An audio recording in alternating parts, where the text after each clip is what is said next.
Ad Gurename, Jugad Gurename, Sat Gurename, Siddhi Gurudevaname, Waheguru Ji Ka Khalsa, Waheguru Ji Ki Fateh. Recently, Sikhanet came to me and asked me if I would talk about Banis in the modern world. Now, Banis have a lot of energy around them culturally. What do I mean? Do you do your Banis? Don't you do your Banis? Did you do your Banis today? Did you do all your Banis today? You know that you have made a commitment receiving Guruji's Amrit. Now you have to keep up. So there is some pressure, both socially and internally, around Banis, when really Banis should be nothing but joy. Why is that? Well, in Gurbani, Guruji talks about Shabad all the time. And what is Shabad? It's a patterning of sound with a rhythm and a rhyme and an elasticity, a tal. It has a energy within the sound. So the beauty of Gurbani is that it's written in that vibration. And so when we make that vibration ourselves, it tunes us to that frequency of the infinite. It redirects our minds away from our worldly affairs and makes us think about the one in everyone. It redirects our thoughts out of negative patterns into patterns of calmness and love, unity, safety, and security. It's all sound. Now, in our modern lives, we tend to get very caught up in what we're doing, whether it's the requirements of work or family responsibilities, whatever it is we're doing.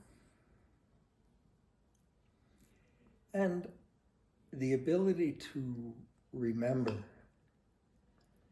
that we are one with the one, that energy flows through our consciousness and through our bodies and all around us in creation. The ability to remember that and to feel that gratitude in our hearts that comes when we do remember is sometimes lost amid that hustle and bustle.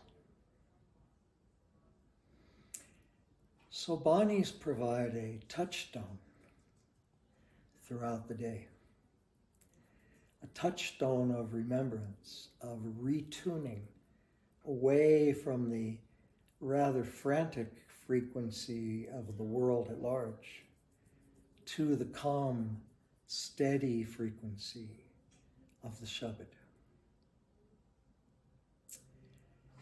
Back in Guru Nanak's time, there were not Panchbaniyan. Those Panchbaniyan have grown and formed through the years. There was Japji Sahib in the morning and morning Kirtan. And in the evening, there was 27th Pauri of Japji Sahib and evening Kirtan. But gradually through the years, we've built up this sequence of Banis. Now each of the Banis is different, and you may remember I made a video a while back on the time of day and how it relates to which Bani we recite at that time of day. But our day has two anchor points. We have an anchor point in the morning before the sun rises. And that anchor point is an opportunity to connect to the etheric energy, the energy of the heavens. And that's the function of Japji. To take our thoughts, when you wake up in the morning, your thoughts may be about, what did I miss last night? Grab my phone, check it out. What do I have to do today? What did I forget to do yesterday that I need to do today? Oh my God, I have to go pee. Your mind is filled with all these thoughts when you first wake up in the morning. But when you develop the habit to calm your mind right upon waking by tuning it to that frequency of Japji, it gives you a balance throughout the day. A balance of not getting too caught up in the speed and activity of the world.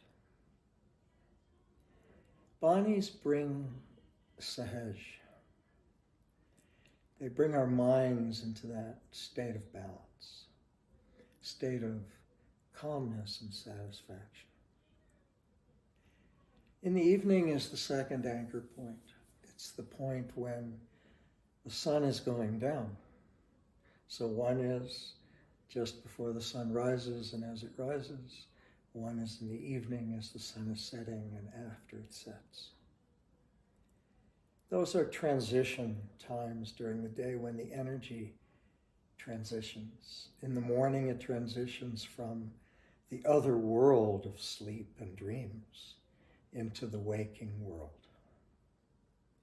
And in the evening, it transitions from the hustle and bustle of the workaday world into the calmness and coolness of the evening. So at that time, it's easy to be agitated. It's a time when babies cry and people come home from work and the energy can be agitated at that time. So the joy of Riras is that it takes our minds away from that and cools it with that cool evening feminine energy. It's refreshing and relaxing. How many Banis you do is up to you. There is nobody in the heavens counting you. When Banis are done from the love of the feeling that they evoke within us, not because we think we should or we need to or we must or what will people think or anything like that, but when we long for that joy of connection,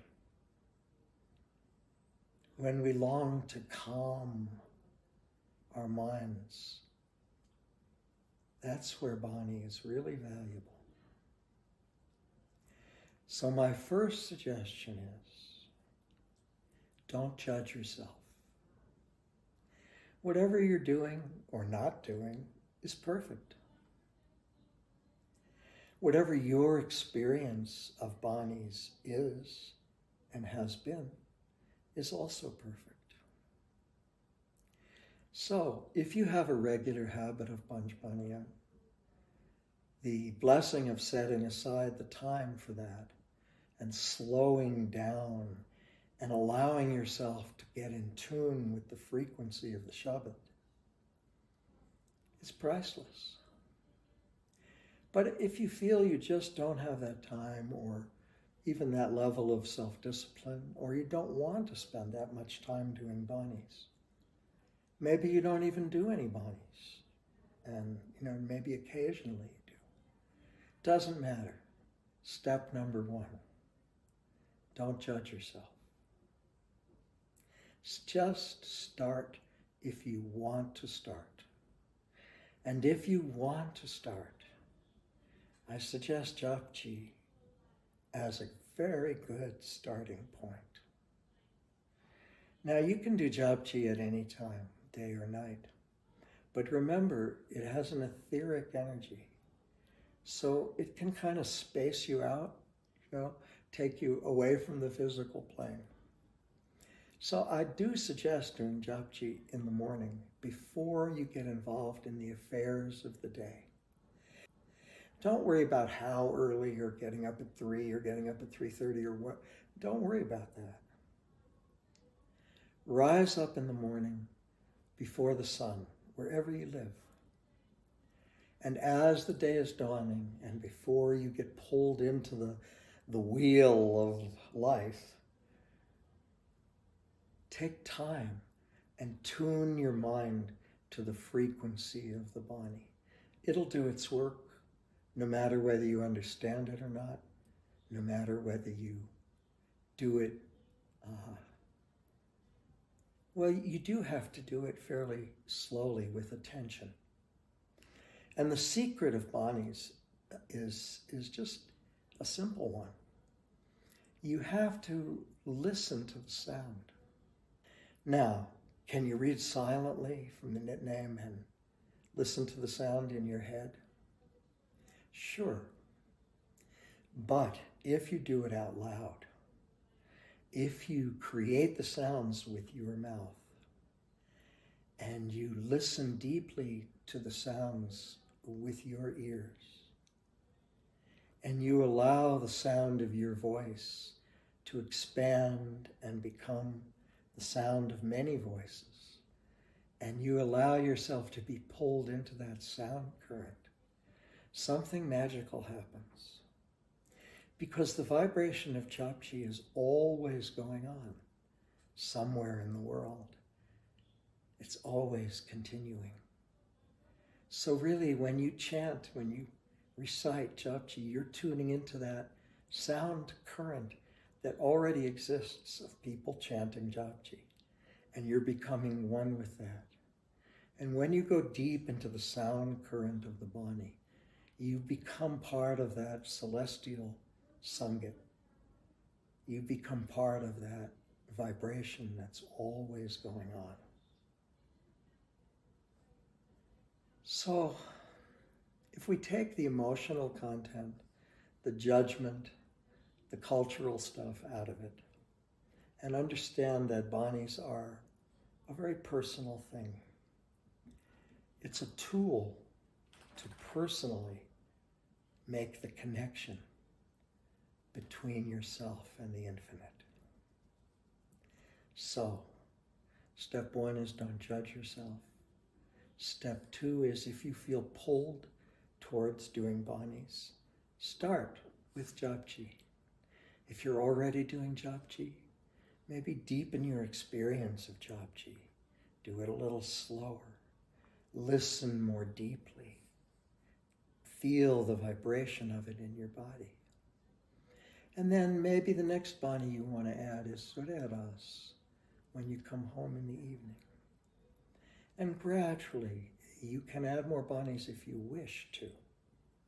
I love doing Kirtan Suila right when I go to sleep, because that is also actually a pivot point between waking consciousness and dreaming consciousness. So just as the morning pivot point is coming out of dreaming consciousness into waking consciousness, the evening is the pivot point into feminine cooling energy. So the nighttime, the bedtime, is the transition back into the vast world of the unconscious, the dreaming world, the world of intuitions and visions. So at that time, invoking the joy of merging back into the one, which is the energy of Kirtan Swila, is so blissful. Because it's like in the morning we're born. You know, we get born again into a new day, and the day begins with the vibration of the one, the infinite. And in the nighttime, it's like we die. We shut off our consciousness, our daily consciousness, and we let go into the subconscious. And at that time, Kirtan Suila tunes us to that frequency of merging and relaxing into the one, in that marriage, in that union that's beyond description. So my prayer is that you develop your own personal relationship with Bani. Just begin. If you feel called, just begin and let yourself be drawn in. It's such a beautiful tool. Love you all. It's beautiful to see you again. Waheguru Ji Ka Khalsa, Waheguru Ji